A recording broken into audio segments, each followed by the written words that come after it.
各位亲爱的听众朋友，大家好，欢迎收听健康生活尤其重要，我是各位今天的主持人吴敏环吴老师，也是各位的预防医学好朋友。我们都知道油品在我们的生活里面是不可或缺的角色。不过我们每次到市场上呢，许多的油品呢琳琅满目的，不管是单一的油品、混合油品，还有一大堆 Omega 3、Omega 9，好像搞得非常的复杂。这个节目其实就是希望能够透过不同专业的领域的常才来跟我们分析一下，到底我们应该怎么样选择好的食用油品。那节目的一开始，我们第一集当然是邀请到我们重量级的嘉宾。那我们这个重量级的嘉宾呢，是来自我们这个油品工会的理事长。那我们首先欢迎我们的洪尧坤洪理事长。你好吴教授，你好，各位听众观众好。是，洪理事长，哇，这个很厉害。洪理事长不只是我们油品工会的理事长，同时也是我们这个福寿100年企业的油品的董事长。是，这个人家都说你是一本这个活字典这样子啊，所以我们其实很想要透过今天的这个机会，好好的跟你了解一下，我们在食用油的这个油品工会啊，它到底是怎么样的一个发展，然后也可以来好好的看一下，在这个国际之间这样的油品的一个角色是什么这样子。好，那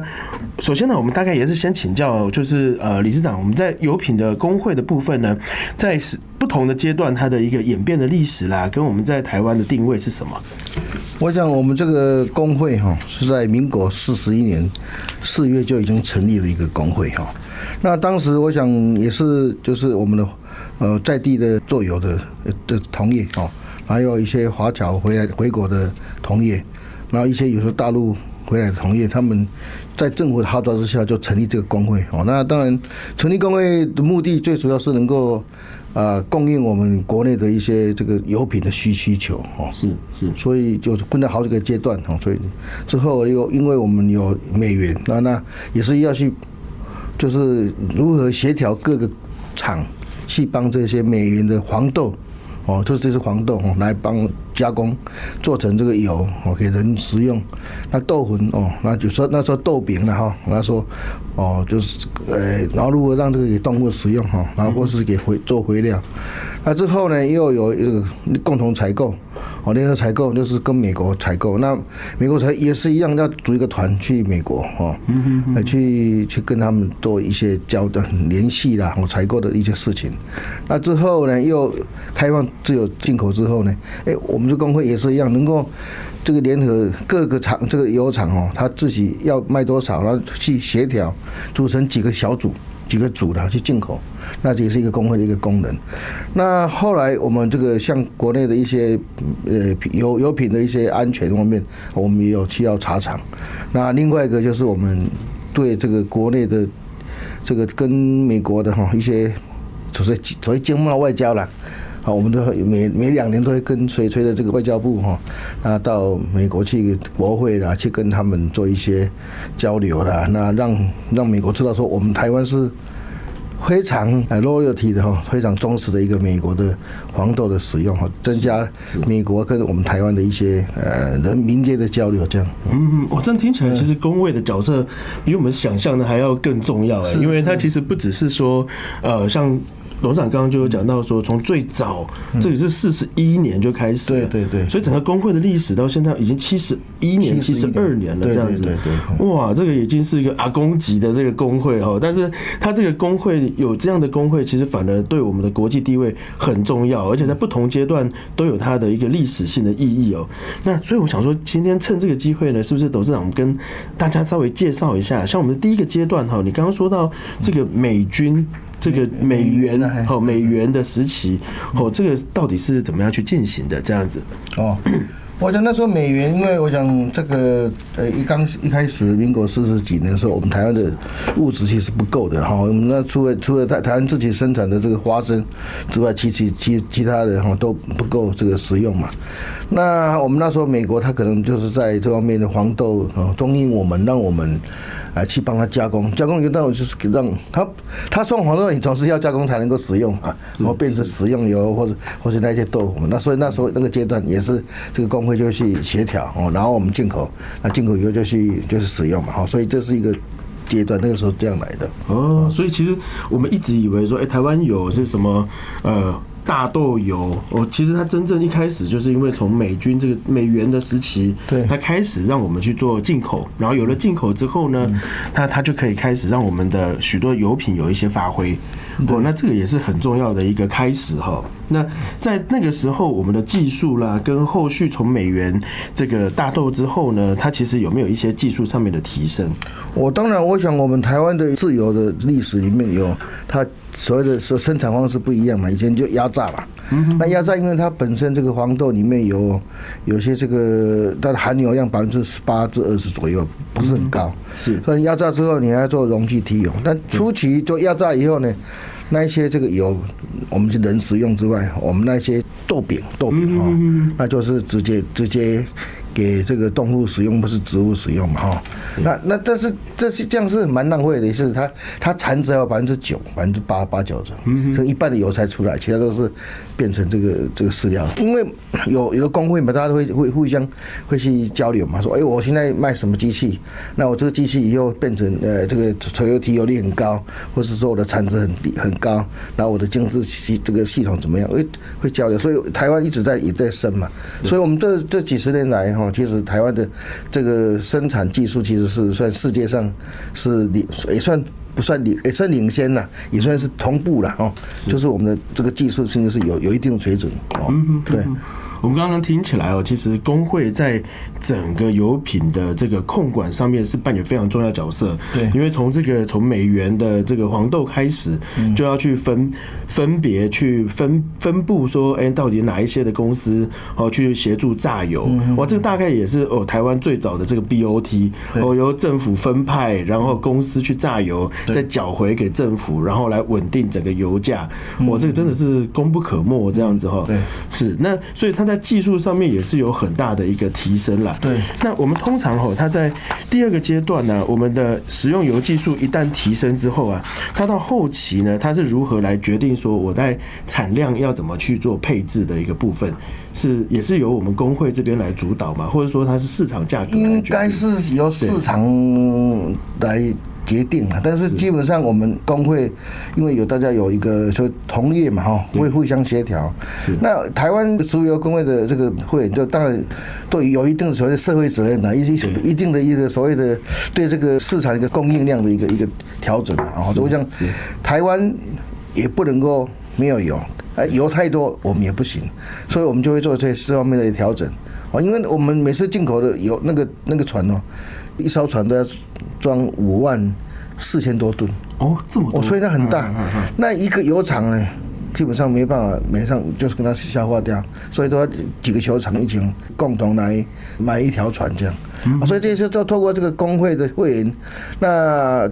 互相都会去协调这样。是，这样听起来，这个应该算是台湾很独特的一个经营方式哈。因为相较我们周边的像日本啊、韩国啊，那理事长你这边我们大概跟其他的这个亚洲国家的差异在哪边？那它目前的发展又是怎么样？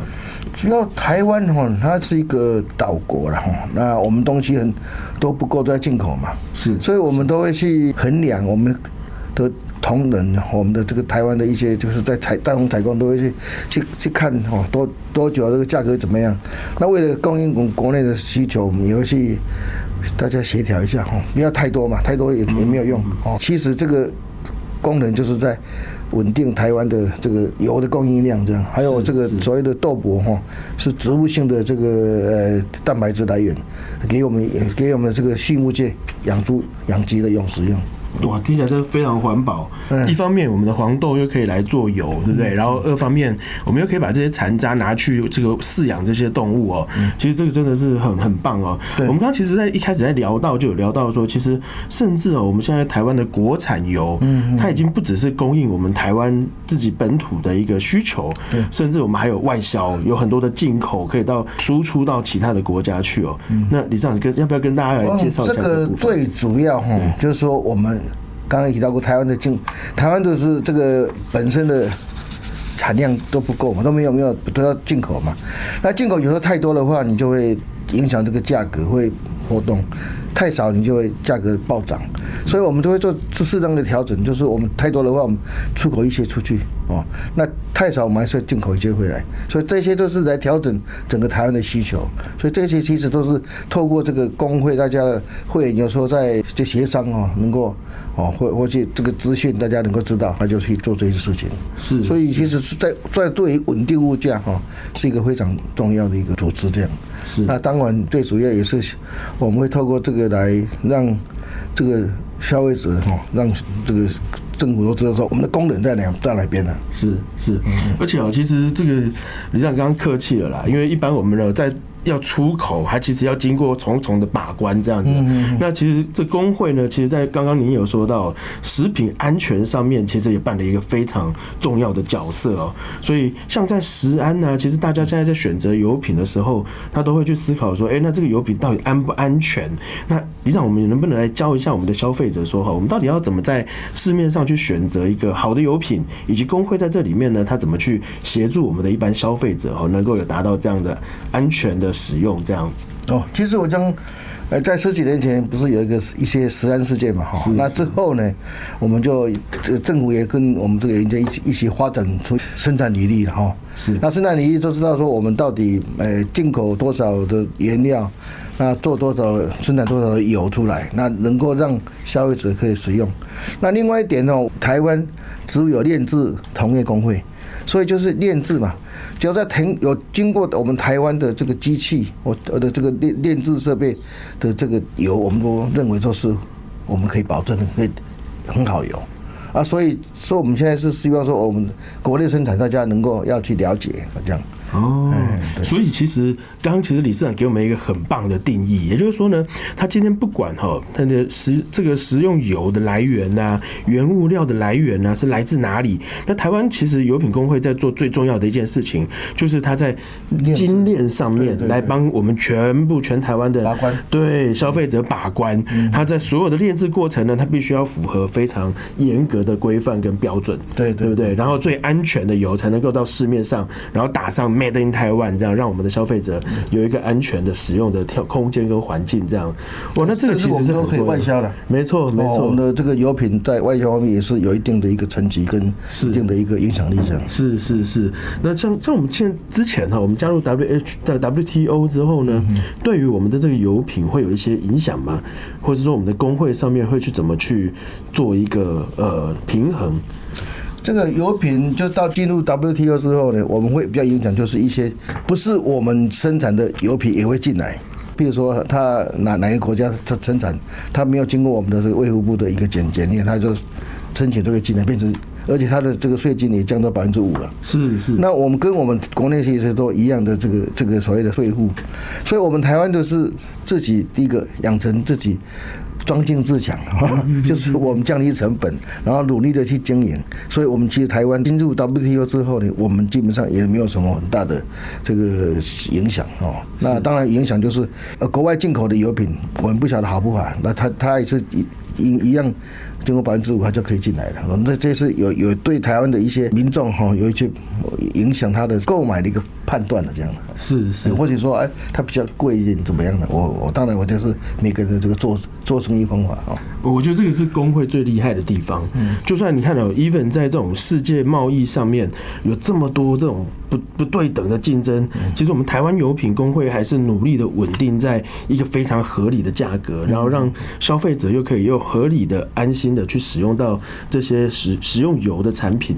这个真的是很不容易的一件事那刚刚理事长也讲到说，反而这样的竞争会让我们这些现在呢还在台面上的这些油品大厂它的那个估值更好，对不对？人家说怕等秋个等的用它反而变成了一个超级无敌的这个食用油超人这样。这个也是我们很期待接下来的一个发展是，那我们未来在台湾的这个食用油的接下来的发展，您怎么去看它以后的趋势会是什么？我想这个其实一个社会的一个进步，当然伴同是竞争嘛。是我们油厂其实在民国50几年是160几家的，那现在可能剩下10几家。就差很多，对，剩1/10。那当然就是所谓竞争力提升嘛。对。那我想也是一样，我们这个石油工会在台湾的石油工会如何在以附近的国家，然后比如说我们日本、韩国、马来西亚或是印尼啦，这些如何做一些竞合，然后因为我们会进口一些棕榈油是会进口一些这个所谓的菜籽油或是芥花油这些进来，但是我们只要进来以后，因为营养系数不大一样嘛所以我们也会做精炼。那只要在台湾精炼过的，我们都认定它是我们台湾生产的。那这样的话，其实就是让这个既然进入 WTO 嘛，你就会要这种精神跟人家一起来对等的这个做。那当然最主要，我刚刚就我们国内生产的，我们就有保证有把握，而且我们都有标示嘛，期限的关系，我们可能就生产不到1个礼拜就可以吃到了，这是很安全的。所以我们才是在努力的去提升我们台湾的这个精炼技术的一个能力啦，然后当然对世界一个掌握世界的一个趋势，这样。哇，我觉得今天实在太精彩了哈！这样子短短的时间，其实洪总就可以从这个72年前我们的工会成立一路这样子到现在，然后在每一个不同阶段台湾面对到的食品的安全问题然后世界贸易的竞争他都永远是在那边帮我们做一个高度的把关，然后提供最优质的油给我们台湾的消费者，而且不只是自己可以吃，还可以进口，还可以出口，对，那还可以做很多这个最好的 MIT 给我们所有的这个消费者朋友。所以在面对呢进口油跟国产的油，其实我们可以说这个我们蓝国土的本土就喝用就喝起来这样子是那太多这个故事可以再跟我们这个洪总来挖掘了所以我们呢到时候下一集的时候，拜托洪总还是要来继续帮我们的这个消费者做更多的故事的分享。谢谢各位听众朋友的收听，我们下一集再会，拜拜喽，拜拜，再见。